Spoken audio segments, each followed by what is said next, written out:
week's video is about how to stay motivated as a working mom.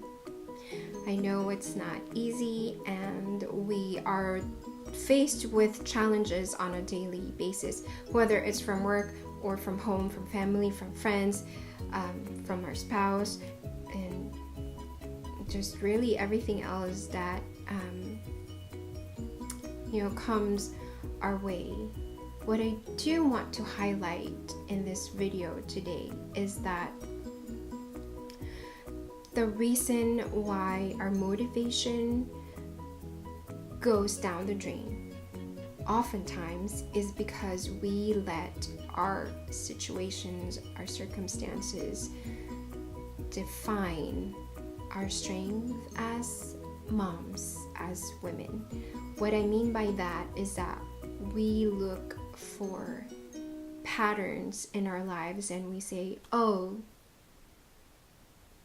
but it's always been like that. Something happens to me, something good happens to me, I just expect it to end because it's always been like that. Or we look for patterns in our lives and we say, I just never win, or I never get to do things for myself, or I never achieve the goals that I want, or my resolutions, I always do them at the beginning of the year, and then they just never pan out.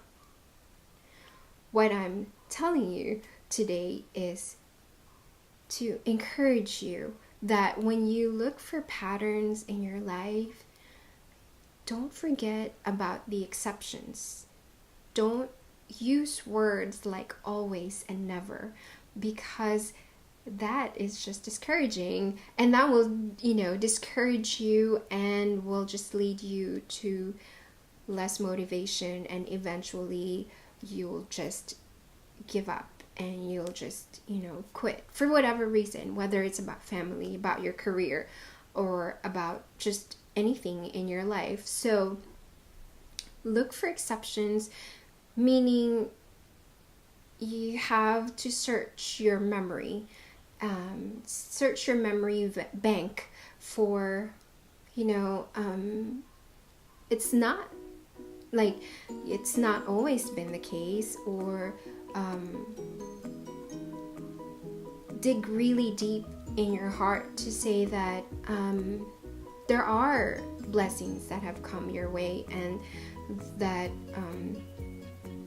it's not always been like a bad experience for you when you go to work, or when it comes to your children, you look for exceptions in their behaviors to say that, oh, my child is responsible. Maybe he's just having an off day, just like we have days when we're off, right?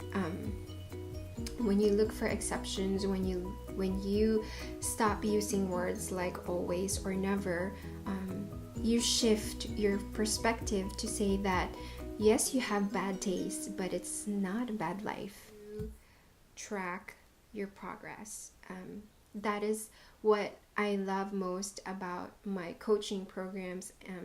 With my clients, we track progress and we highlight progress.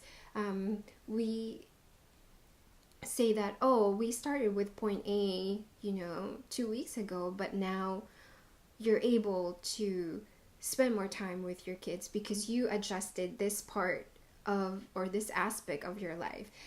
You're able to care for yourself more because we did this.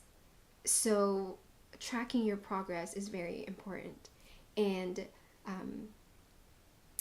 the way that I track my progress is that I write everything down. So I've talked about my planner before, and what I do is I make sure that I plot everything that I do for the week, right? You see that it's color coded because it makes me happy. You don't have to color code it. Whatever you're using whatever app you're using to keep track of your responsibilities or your activities, right? So for me, I can look back and say, oh, right, we did this as a family, or oh, I was able to go and spend time with his friend last week. So it wasn't all about work, or it wasn't all about chores. Coaching also helps working moms stay motivated because in coaching there is accountability, and it's not just about parenting that we discuss in coaching. It is about you as a whole person, as a mom, as a woman, and as you divide your time between your work, your family, yourself, and everything else that you want to achieve in your life. If you have any questions about how to stay motivated, feel free to email me or click on my calendar and we can get on a free call together, and I can answer any questions that you may have. I'd be happy to. Thank you so much for watching today, and I'll see you next time. Bye.